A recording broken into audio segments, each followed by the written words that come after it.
The wait for a win at St James's Park goes on as Manchester United fell to a 2-1 defeat against Newcastle. That said, the Reds did maintain their third place standing in the Premier League, and we now get to see how Michael Carrick and Steve Holland can respond to adversity. We are digesting every bit of it, as well as Paul Scholes' latest social exploits and much more. It's all coming up in the latest episode of your Theatre of Red.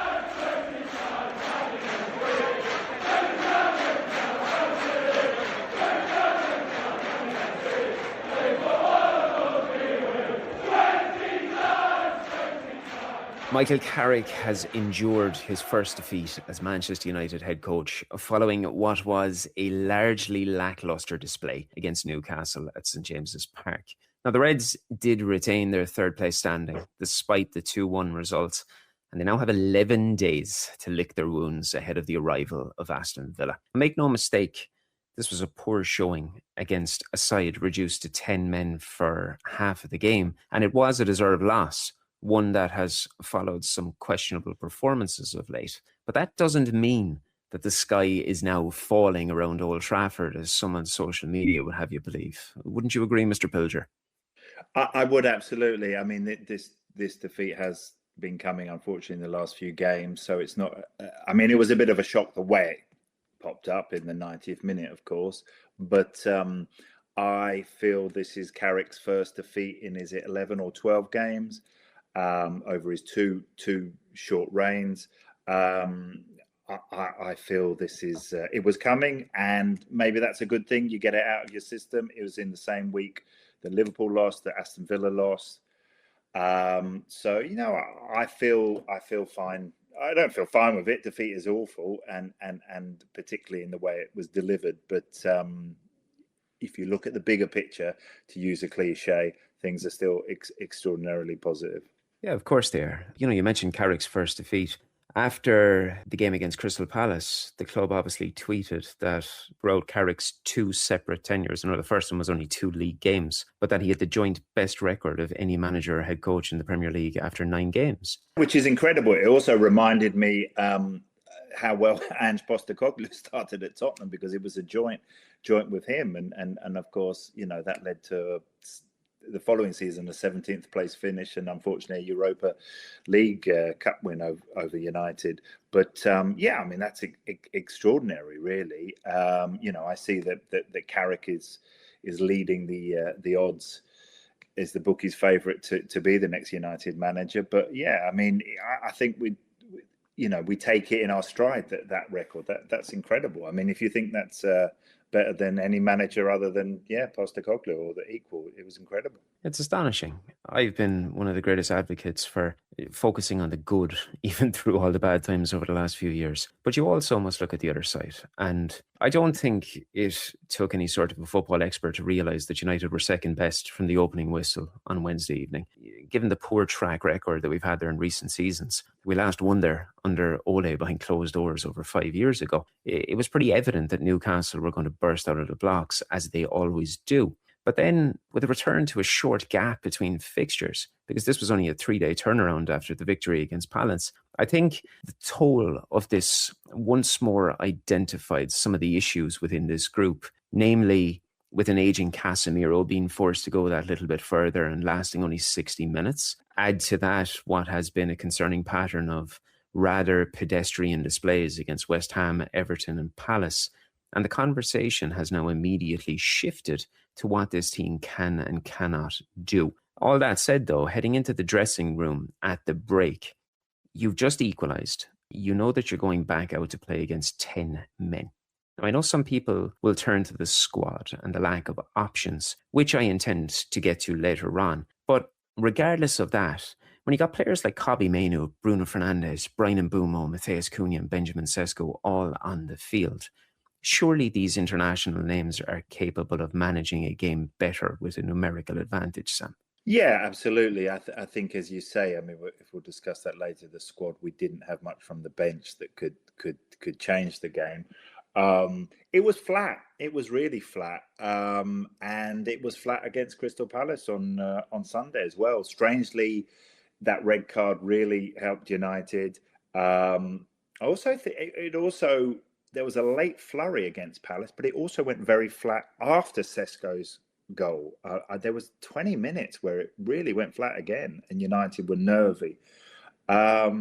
But then this happened again, and I think that's West Ham, Everton, Palace, and Newcastle now, where United have started flat, and there's been a flurry, and there's been some activity. Obviously, there's been wins, there's been goals, but overall, it has been a little bit disappointing because the momentum should be there with the City, Arsenal, Fulham, Tottenham wins, and it's hard to put a I mean, the squad is an element, as you said, but that's a strong starting 11, a very strong starting 11, in form with momentum. It's the great unknown of sport, isn't it? Where does form go? How do you turn it on? How can you find it? If we don't know. In all sports, it comes and it goes.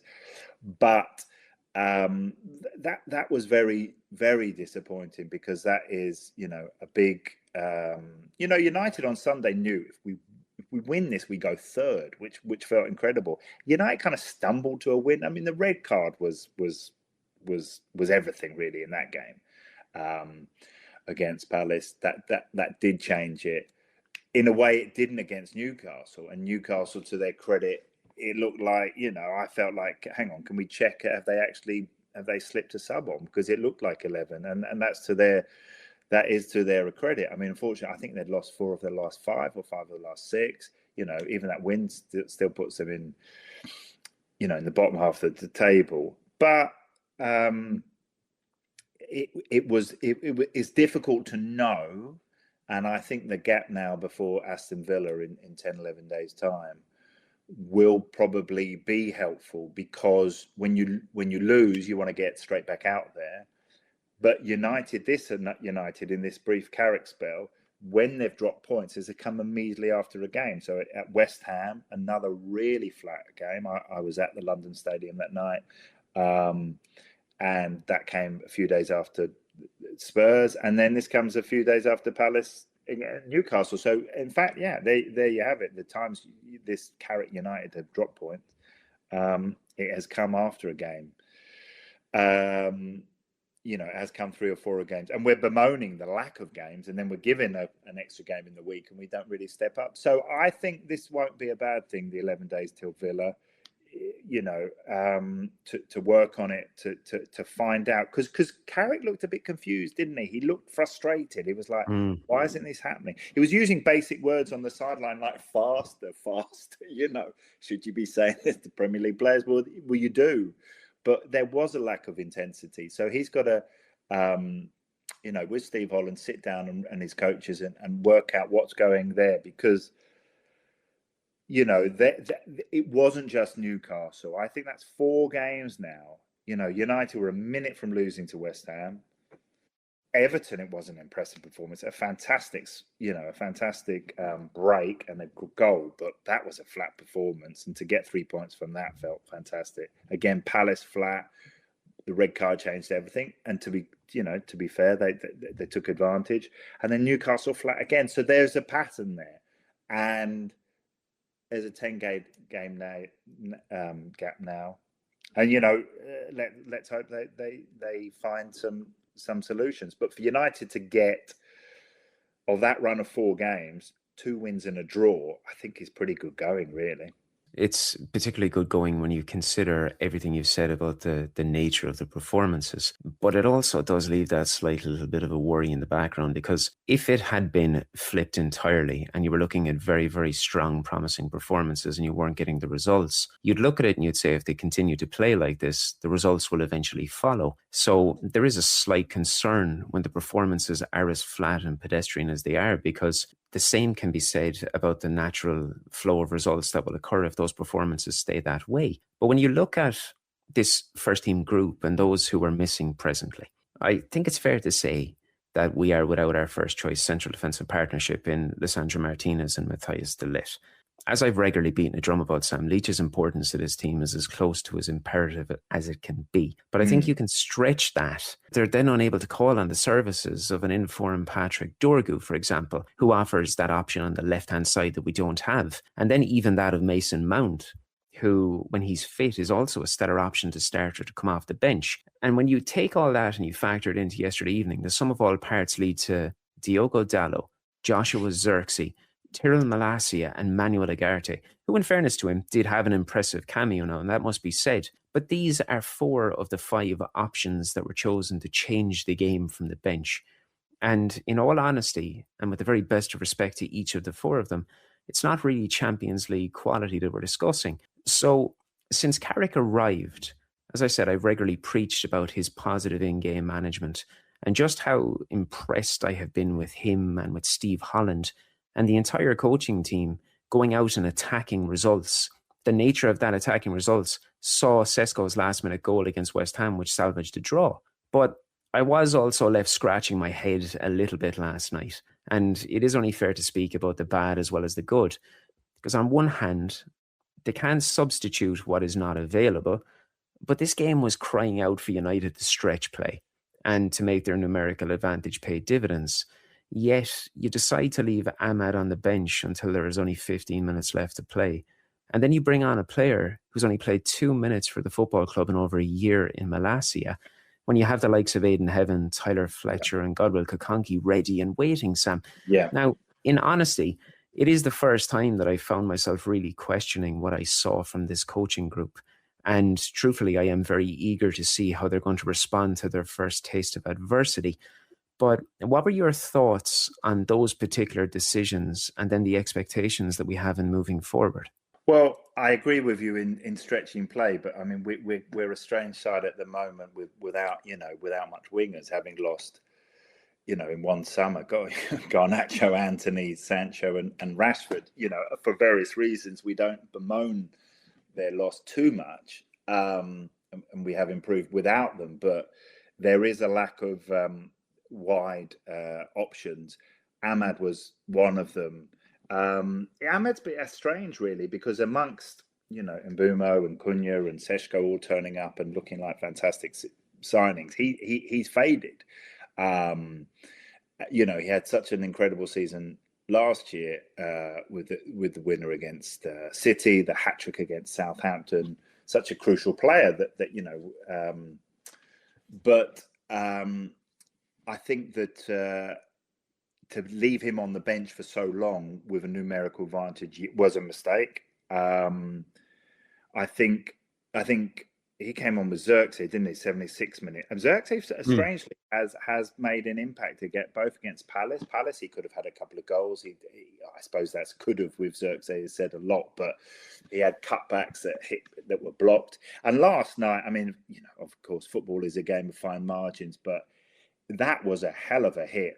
That Ramsdale, that was a properly good save. A lot of saves, you think, yeah, well, he should have saved that, but that was going in at quite a pace. And there's a different story. Zirkzee, the hero, and 2-1, and of course, yeah, he had the header that just went past the post before Sesko scored at West Ham. So he made a bit of an impact. Ahmad didn't much, but yeah, I think you're right, and I tweeted about it last night. If you're a serious team, your first 3 substitutes are not Dalot, Ugarte, and Malacia. Now, Malacia was forced on United because of Mazraoui's injury or picking up a knock. But at the same time there, though, you could easily have brought on Aidan Heaven instead of him. You could have. And I feel as a fan, I felt hugely frustrated as a fellow human being. I just felt such sympathy for Malacia because that was humiliation. That was appalling, and I think that was really embarrassing. He started okay for United, and then picked up this long injury, and just really hasn't played much. And it was a surprise to see him. But I suppose because he's a natural left back, Carrick went, okay, I've got a left back, but. The freeze frame images of him pointed the long way when Newcastle scored their winner, and he got nowhere near it. I just felt, I just winced. I thought, geez, that's you're a professional, but that is embarrassing. And Carrick put him in that situation. I don't know how he's looked in training, but yeah, as you said, Heaven with his athleticism and pace, he would have done a better job. That was on Carrick. I mean, I felt that was the big moment. I think United without that Mazraoui injury would have picked up a point, wouldn't have lost, would have picked up a point last night. Putting in Malacia in that thing was just taken advantage of. But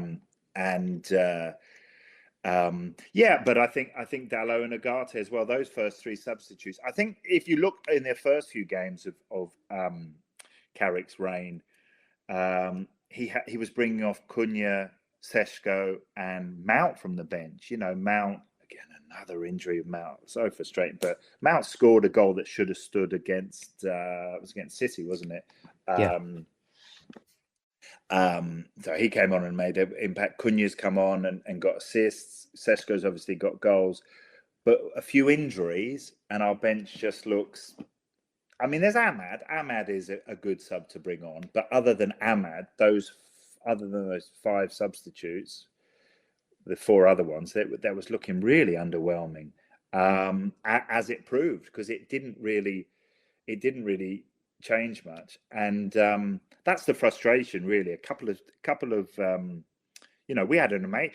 There was the game where Jack Fletcher was our first substitute. I think it was Newcastle before Christmas, and I don't think I'd seen a weaker United bench in a long time. I mean, if Jack Fletcher, a young kid, you can't be too judgmental, but he had an anonymous performance. That was a strange debut because you didn't even see him on the pitch. We had such a weak bench. We got players back, and now we're weak again, and we're really just hoping for something. I mean, the hope is that Martinez and Dorgu can get back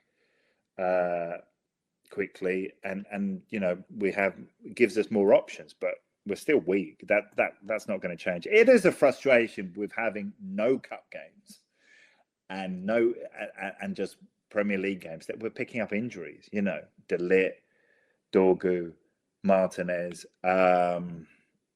That's not through stress and strains. That's just bad luck, I suppose. But it is hugely frustrating.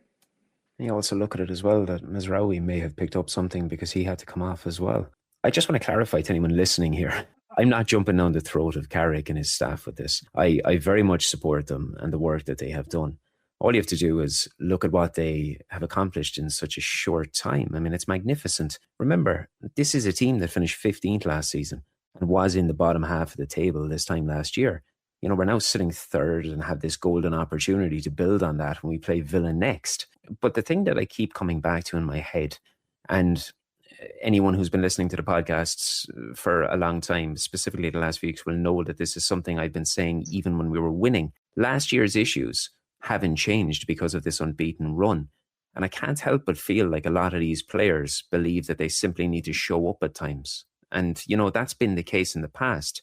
As we speak, we know that the upcoming summer window is going to play a significant role in any future success of this team, Sam. And midfield is going to be a huge topic of conversation. But then at the same time, there are a lot of players in that starting 11 last night who are going to remain a crucial part of the structure in moving forward. So regardless of who does come in, be it Elliot Anderson, Carlos Baleba, Adam Wharton, Mainu will be expected to retain his place in midfield, as would every player who was in attack, including Ahmad, who was on the bench. And then there's Luke Shaw, there's Mazraoui, there's Lamens. Even the likes of Lenny Yoro would be eager to do so. We still don't know how Maguire will come to terms with his future either. So even though we are reliant on incomings, and the squad is missing 4 big names through injury, as we've stated, the fulcrum of what we can expect to see in moving forward is already here and was on display. So now, I say, regardless of whether Carrick stays or another big-name continental coach comes in the summer, I can't help but feel that many of the same situations could continue to surface here. And I believe that is a far greater issue than anything else, Sam. Yeah, I think he's done an incredible job without any signings and any difference to Amarin's squad. I mean, I think, this is a discussion for another time. I'm sure you've had it with other guests and so on. I mean, Amarin really just looks like such an aberration, such a failure, such bringing in someone who was out of his depth and spoke a good game and told United fans they needed to suffer, and suffer they did. But it shows you that the talent is there. and that a manager with only, bar for a couple of games, experience of managing a team in the Championship can bring these players together and get a tune out of them. I think there is talent there, but it is a talent of a starting 11, and it's really vulnerable. I think if United were to, I think the frustration as well that players are probably a bit rusty because they're not getting to play, and I think Bruno Fernandes said it that there isn't.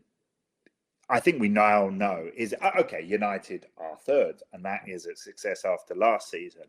But the stop-start nature, it's not helping players, and it's certainly not helping squad players because they're not getting a look in, they're not getting to play, and if and when they are used, they can appear a bit rusty. So I think the talent is there. It is strong. I think the recruitment done last year, if you include Dorgu in the January, has been exceptional. And I've tweeted about saying I think it's you can argue about the best transfer windows, but I would say it would be in the top 3 to 5, comparable to anything even of Sir Alex Ferguson's reign. So I think there is huge positives there. But of course they've got to keep the momentum and sign at the same level. And only Manchester United, I think, could have signed Cunha and Mbeumo without any European football to offer them. But I don't think you can carry on doing that. And Champions League football, even Europa League football, is so crucial to be able to offer signings for next year. Obviously Elliot Anderson. The assumption is, I think that is the dream signing, but unfortunately, it's also a dream signing for Manchester City. Now, you could make the argument, United still has more aura and attraction for it as a club than Manchester City, but it doesn't if you can't offer Champions League football. It also would be different if Pep Guardiola wasn't there and it was a new manager. So I think finishing in the top 5, it would seem, would be crucial. I suppose, after finishing 15th, if we even got Europa League football, it's just been quite a strange season. Just watching European football, United not even having a sniff, and FA Cup weekends, and United aren't around. So we can't have that again. And so I think there's a lot to be positive about if United can carry on adding at the same level that they have in the last 18 months or 12 months, really. Yeah, well, it's integral, and it must be a philosophy of strengthening the starting 11, because I feel like if you go towards that approach of strengthening the starting 11, then ultimately those that are in the starting 11 now make the bench stronger, and it gives you better options off the bench and moving forward. Before moving on from the game, I think we have to touch on the officiating of Peter Banks and several questionable decisions that he made throughout. His judgment to dismiss Jacob Ramsey for simulation, I think it would have been slightly hard to stomach if it was the other way around, particularly when there was a host of diving going on across the field from both teams, even if it is in the nature of the rules. And then we had the byproduct of 2 stoppages with that and the inevitable penalty award leading to 9 minutes of stoppage time where Casemiro scored, without even getting into how Dan Burn escaped an elbow on Luke Shaw, or Joe Linton being able to get away with his applause of a booking. Sandro Tonali, he probably owes him a pint after that. Yeah. But all in all, during another game week of refereeing attention, the officiating in English football is once more a hot topic. You're doing this a long time, and you've seen various different referees come and go. How would you assess Mr. Banks' performance at St James's Park, Sam? I mean, it was poor, and strangely in that first half, I know Newcastle had a lot of frustration with Ramsey's sending off, and I think it was soft. I really do. I think I was a bit shocked, and even when seeing it on the replay, you're thinking, maybe I don't know. I suppose that referees are asked to follow the law. Did he throw himself down? He didn't even try to claim for it. I don't know. It felt harsh. I think, as you said, Shaun, if you swap it, how would we have felt for a United player to be sent off for that? I think we'd be furious. It felt soft. But then again, there needs to be a deterrent for players trying to fool the referees. So maybe they've been asked to clamp down on it. Maybe players will throw themselves less if you think, well, there could be a red card on it at the end of it. I mean, I do think I can understand the Joe Linton sarcastic clapping, because if you get booked for a yellow and then you clap it, it feels it happened to Dallo at Anfield a couple of seasons ago, and it just didn't feel right. I feel that would have been harsh, but to the letter of the law, Joe Linton should have been sent off, because it wasn't just a quick clap. He really went on, as you said, 10 yards. Give it a rest. He really was very performative about it. But the Dan Burn one, that of a lot of the, mostly elbows are just going up for headers, and these things can happen. But I really don't understand how VAR can look at that. Of course you can see it, why Banks would have missed it, but how VAR can see that, I just think they just don't want to make a big decision. But if you look at that, if you just strip it down, if you just showed somebody, could say, oh, have a look at that. Do you think that's an elbow to the head? Is that a red card? 99% of people would say yes, it is. Forget if it's United or whatever. Just put it a red shirt and a blue shirt. It doesn't matter who. That seemed like a really obvious elbow, and it was just breezed over. I think as well, I don't know what you think. I mean, Crystal Palace and Aston Villa fans really launched a campaign against the sending off on Sunday. And they were furious about that too. I feel, again, if that had been Harry Maguire at the other end being sent off for that, we would have probably felt a little bit frustrated too. So it certainly went our way in the Palace game. It went our way in the Newcastle game, but it couldn't take advantage of it. But yeah, I mean, Newcastle could have had 3 players sent off, and I think they would have all. And ironically, the weakest of them all was Ramsey's one, the one who actually did get sent off. But I don't know about today. I haven't seen it being a major issue. A little bit of one maybe, but we sort of move on. But yeah, I think the bigger picture, you talk about the officiating. Has VAR improved it? No, it just hasn't. And even offsides, where no one's still quite sure. But no, it hasn't improved it at all, because you think if you're dispassionate and you're watching something on a screen in slow motion, you should be able to get the decision right, and they just get it wrong so often. I don't know what you thought. I thought that was a penalty for Holland against Nottingham Forest yesterday as well. Really, I'm glad it wasn't given as a United fan, but I thought that was, and yet they looked at that and didn't think it was. So it's still all over the place. VAR was seen to be this magic wand, but it certainly hasn't been. It seems, the biggest issue is the inconsistency from week to week to me. There's no proper understanding, it would appear, regardless of which officiating team is installed. One week there's a decision made, the next week it's an entirely different decision. And I remember someone saying, and I've thought about it since, and I can't remember who it was. And I thought somebody said, you can't expect consistency. You can only expect consistency within a game, not within from week to week. So a referee, you'd expect to be consistent in a 90-minute, but if you expect referees to be consistent with decisions throughout that, you're going to be disappointed. And I can't remember who said it, but since I thought that's true. That is true. There isn't, and there won't be consistency. It's different moments. As frustrating as it is, it's different moments. It's different personalities. It's different people on VAR, and they see things differently. As much as we want consistency, the only hope we could hope for is within a game, But it's not right. It's certainly not right, and it's still frustrating. But I think if you want to be less annoyed, for all of us, it's a good sort of mantra to follow.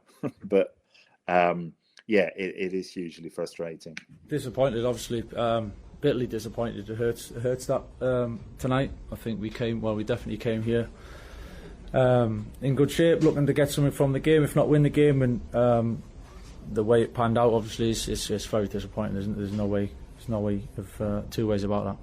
Football's football, and there's things that it happens in the game. Sometimes goes with you, goes away from you. Certain things that we got to do, of course. We can be better. We can be an awful lot better. We've put ourselves in a good position, in a decent position with the performances and the results that we've had. Tonight hurts. Naturally, we heard from Michael Carrick after the game.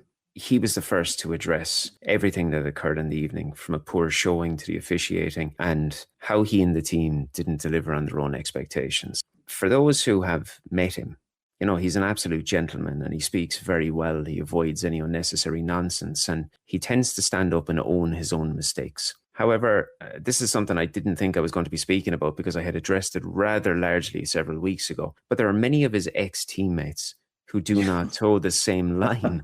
And as has become a common occurrence over the last decade and more, Paul Scholes immediately made himself the centre of attention shortly after the final whistle. Obviously, for those listening who didn't see, he took to social media with another unnecessary post about Carrick and the team's performance, while also singling out his admiration for Sandro Tonali, it would appear. Now, whether aiming digs at Carrick or Lisandro Martinez, Scholes just appears determined to maintain a social standing built on notoriety, while reminding everyone how much of a supporter that he is. Yet if he was truly trying to help this team, Sam, his public statements and endless vitriol dating back to the days of David Moyes suggest something entirely different. So I'll ask you an impossible question to answer, but I'm going to try anyway.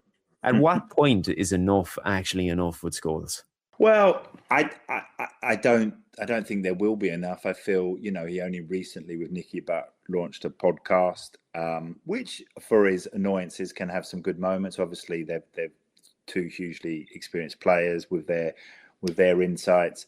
I knew Scholes as a player. I interviewed him several times. I think actually there was a transformation in Paul whereby he was famously very shy as a player, didn't like doing interviews. I interviewed him a couple of days, 2 days on the Monday. He scored a hat-trick for England, or I think against Poland, about spring of 1997. I interviewed him on the Monday, and he was very shy and down to earth, and he wasn't interested in that. I don't think he had an agent. He just wasn't interested in all that. It was strange, but then I then did an interview with him for 442 magazine in about 2011-12, just towards the end of his career. And it wasn't meant to go on the cover of the magazine, but he suddenly found a personality and spoke really openly. And the interview was so full of so much good stuff that the interview was, and he was the cover,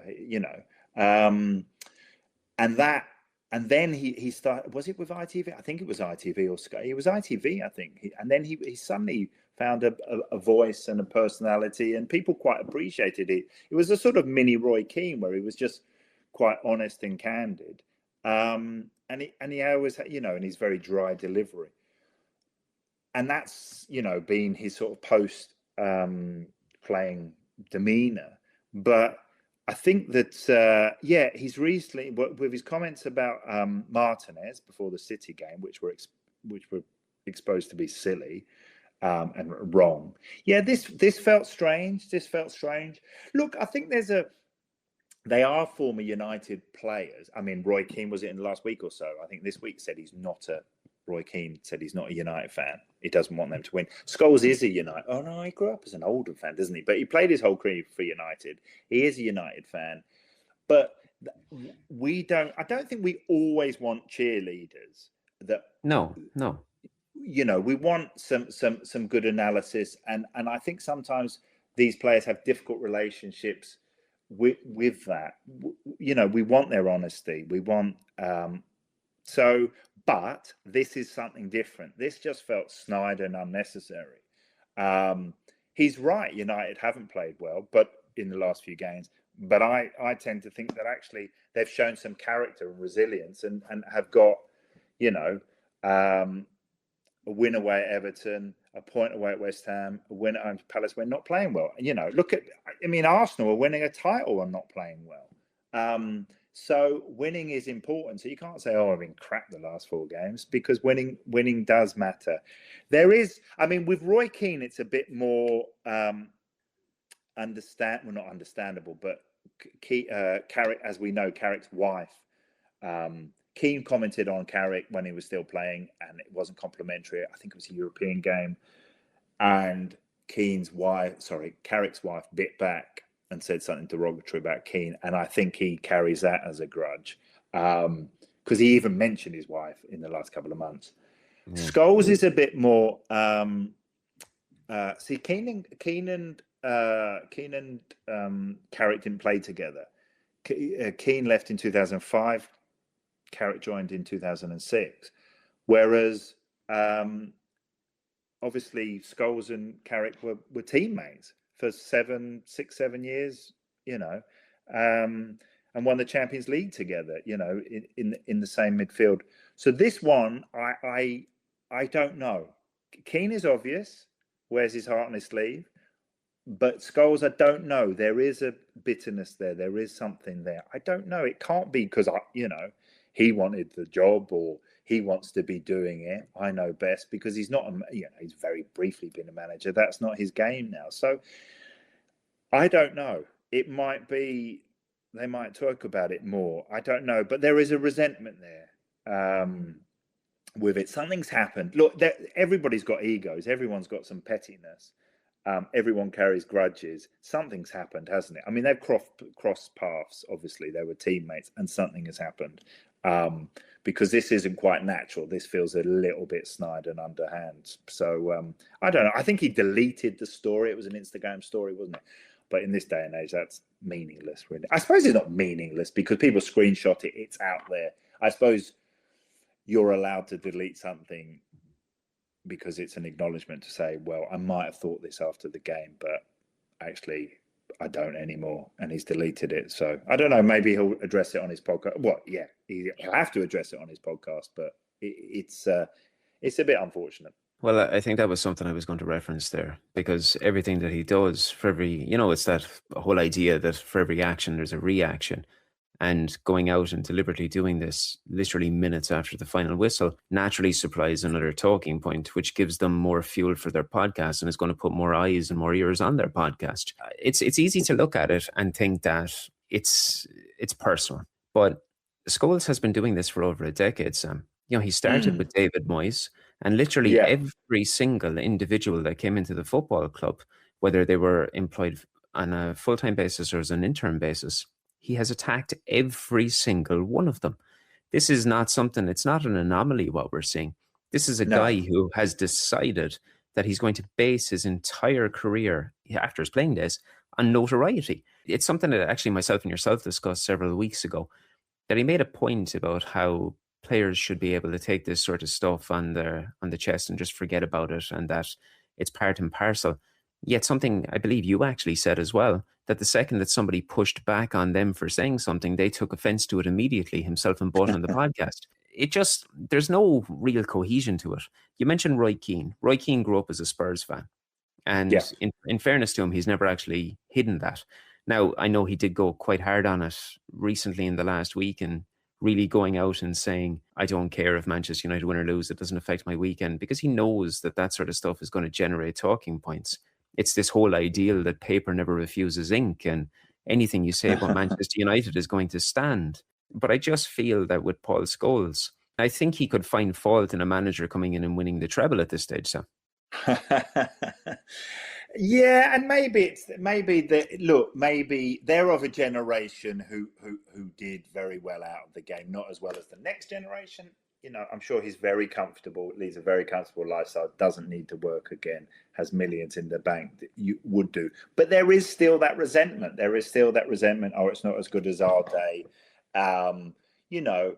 it's a little bit joyless, isn't it? Really, you just want to appreciate it. The game changes, but maybe there is that resentment of what players earn these days, and the stature they have, and the problem is with Paul Scholes with is it 10? I think it's 10 titles, 10 or 11 titles. Giggs is 13, Gary Neville's 8. I think it's 10.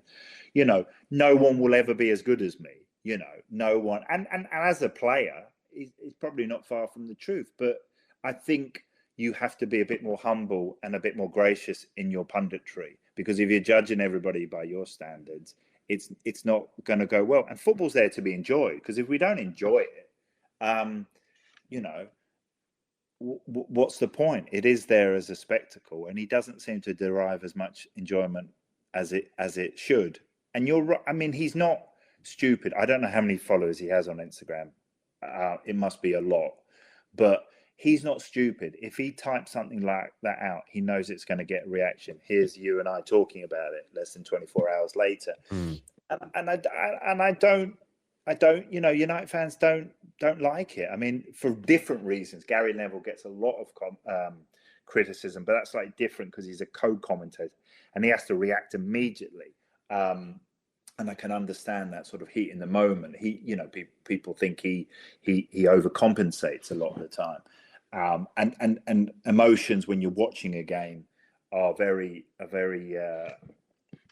erratic and volatile. And so, but Scholes doesn't have that. He doesn't do co-commentary. He can take a deep breath and do his podcast in the week or social media. So it seems a little bit more unnecessary.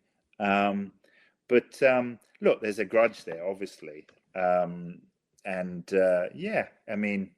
it'd be interesting if the reason for it seeps out. But I mean, obviously, yeah, I mean, it seems like Carrick is such as you say, I've interviewed Michael and liked him, and he's a very sort of calm and composed character. But I've interviewed a lot of United players over the years, and you'd be surprised at how many don't like each other. I mean, that's just a workplace, isn't it? I mean, obviously we all point to Andy Cole and Teddy Sheringham, but there's a lot more than that. I was interviewing a United legend a few years ago, and he really didn't like one of his teammates, and I was like, wow, I did, you're just not aware of that. But it's going to be it's 20 egos in a dressing room. So something has happened because that this is a Carrick has revived United season in spectacular way, and Scholes just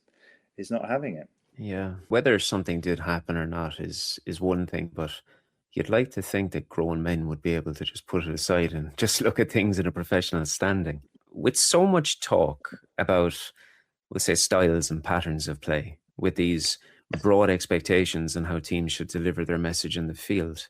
We see the likes of Gary Neville speaking about a need to adhere to the United way, for example. The modern game, particularly in England, not just Manchester United, but the Premier League, has never been under so much scrutiny, Sam. And I'm laying on this because you obviously referenced Arsenal. I want to touch on it after spending so much time speaking about Carrick and Holland and what we have been seeing from Manchester United, because it leads me to this question about whether modern football has regressed, or is what we are witnessing the byproduct of a new mode of tactical thinking. I am going somewhere with this, okay? Because when I saw the statistic before we started speaking from Opta, that Arsenal, I wrote it down, they took 30 minutes and 51 seconds to restart play last night. And then you have Brighton's coach coming out and openly criticising Arteta's style and their unwillingness to play football. It's hard not to agree with a man when you witness these rugby-style set plays that they hang their hat on. And I know personally for Manchester United, we saw this similarly against Everton a couple of weeks ago. I was also absolutely disgusted earlier today when I watched a replay of a clip from the game with Danny Welbeck and Gabriel, and the commentator leading with a line about how Gabriel goes down brilliantly under the slightest touch, and then applauds just how well he executed throwing himself to the ground to win a free kick. I spent years covering the League of Ireland here, and even though it's far removed in quality, diving is part and parcel of every game, and physicality is necessary. but you would never see a team attempt these situations, nor would a referee allow them to get away with it. So when you consider the broader conversation about the failures in officiating and those utilising VAR that we've just discussed, on top of this brand of football that we're witnessing weekly in the Premier League, how have things gone so drastically downward in what is supposed to be the crown jewel of European club football? Because it works. Because it works. I mean, because, I mean, if you look at Harry Maguire, even that's got a lot of takes. Now, I really admire Harry Maguire's character and as a player, and fantastic. But that was simulation to say that Strand Larsen had kicked him in the face where he hadn't. And you try and buy something. And if you look at, I think it was Gabriel against Tottenham, wasn't it? Threw himself to the floor to stop a Mawani goal so a Mawani goal was ruled out. You have to exaggerate, because if you stay on your feet, and you're not gonna get the decision. So that's why it works. But that's the players and fans complain about decisions, but refs have got to work out if a player if it's genuine, and that's been the case for a while. We used to talk about South American tactics and the dark arts, but it's widespread now, really. And I do have sympathy for referees now, because players are good actors now, and how do you see through it? So that can be difficult, but why do you do it? Because it works. And why did Arsenal waste so much time yesterday? Because it worked. I mean, the Amex is a difficult place to go. Brighton are a good side.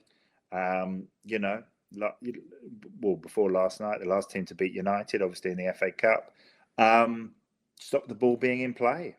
It's desperate stuff. But I think if the Premier League is paraded around the Emirates come May, they won't care about a night in March, early March, where they wasted so much time. It's part of it. No one wants to be a pretty loser and play great football and finish second. I mean, I think as well that these things are whipped up on social media as well. But I mean, Arsenal are a hard watch. They are a hard watch. The football's quite ugly. The wrestling at the corners, but they're 7 points clear now. It's with 9 games to go. So I don't think they'll care really. And it's a siege mentality. So. I other than the corners, I think the lawmakers might try and do something with corners if that continues, because that is awful. I think it's very difficult to police, and I think it's here to stay, that type of football. We should just be grateful that we've seen, even though it doesn't feel like it in the wake of the Newcastle defeat, so much good football from United recently, with wonderful strikes from Cunha and Šeško and Dorgu. So let's appreciate that. Yeah, that's for sure. But Jesus Christ, what you're saying is so correct. I know that they won't care about it. I know that a title matters more than anything, but it is the most turgid looking football I have ever seen. It resembles what we're seeing in the Six Nations more than what we should be seeing in the Premier League. Yeah. But before we call it a day, you mentioned the days gone by. There was another clip I saw before coming on from a supporter segment of the overlap from some time ago. When the fans from different clubs come on and start speaking. Yeah. Yeah. And it was where that debate surfaced about who was the better Premier League footballer as a right winger. Was it Cristiano Ronaldo or Mo Salah? Yeah. Are you ranking Salah's longevity and consistency at the latter part of his career, or does Ronnie's period between 2006 and 2009 and all of the accolades that came with that trump that in your books? Where do you go with it? Look, I mean, Salah is one of those. Yeah, I would have Ronaldo over Salah, even Premier League Ronaldo. Obviously, he went on to be a even better player in La Liga with Real Madrid, but he won a Ballon d'Or, obviously, with United, and was for those 3 seasons just he became the best player in the world. Has Salah ever been the best player in the world? Oh, he's flirted with it, but probably not. I mean, it's my son who sort of always laughs at Salah. He just doesn't do much, but he scores, and he just produces. He comes alive in the area. But beyond that, he doesn't offer nearly as much.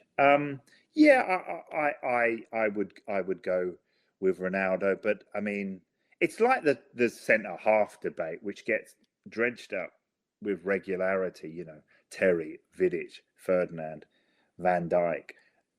I don't think there's much. I mean, there's much between them really. If you think John Terry was better than Rio Ferdinand, you know, fine. It's not the most outrageous position, I think. There's only one of those players, though, that's managed to win 2 awards. Yes, Defenders with have Vidic. not collected, you know? Yeah, no, you're right. And there's a great, I mean, yeah, I mean, personally, my favourite, the best centre half I've ever seen in the Premier League was Jaap Stam. I was going to say it, yeah. Yeah, I genuinely believe that. And of course, there's some romance, and it's bound up with United and the treble and everything. I don't deny that. If someone wants to say, no, I think Terry's better, fine. I'm not going to argue till I'm blue in the face. That's fine. I get that. Terry was a great player, as was Ferdinand. You know, these debates are fun, but it's subjective, isn't it? I mean, it's it's your own opinion. But I think Jamie Carragher bit on Twitter when he talked about Van Dijk being the best centre half ever in the Premier League, and I tweeted him back. I said, well, he's not even the best Dutch centre back in the Premier League. And I kind of mean it, but it was a bit of a fun. But anyway, yeah, that set forth a torrid of a tsunami of Liverpool fans chasing me. I don't tend to go in from that much tweeting, but yeah, that was a fun few days. I think Carragher snapped back a few times, but yeah, Liverpool fans, I didn't endear myself to them, but yeah, they're fun. I mean, they look. I think the thing is, with just going back, Salah and Ronaldo, they're different players. I mean, I think Salah was, right-sided, was compared to Beckham. It's like, oh, this is ridiculous. They're completely different players. Salah plays in the front three. Beckham was a right winger. He played out on the right in a 4-4-2. So, but they're fun. They're fun, but they're strewn with errors and problems. Yeah, but they will continue. And I think a lot of the time it's just rage baiting, isn't it? And you see somebody saying something, and Jurgen Klopp's a better manager than Sir Alex Ferguson, and these sorts of things. Somebody said recently, was it that the Arsenal side of 1997 to 2005 was better than the United side, and it's like, oh God, I'd imagine an Arsenal supporter said that, though. Yes, of course they did. But I kind of thought, well, that was a great era, and they were both great teams, and they brought the best out of each other. But I think United won that argument in the trophy cabinets, really. But a great rivalry. But there you go. Yeah, it's fun. Great rivalry. It's fun to do it, and at the end of the day, I think it's fair to say Ronaldo was better. Yeah.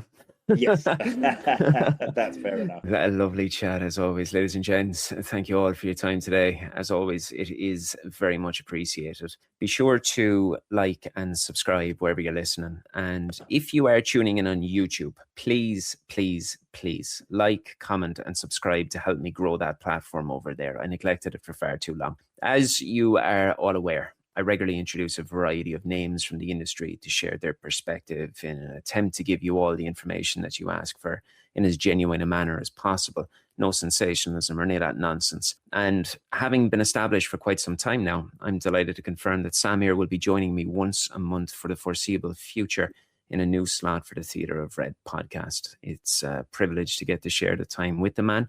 I respect him very much, and a guy I consider a good mate. So you will all have this to look forward to, and we are happy to entertain any of your questions in moving forward. Continue sending those through social media and to editor@theatre-of-red.com, and we will get back to each and every one of them. So until we speak again, stay safe, enjoy your weekend, and up the Reds.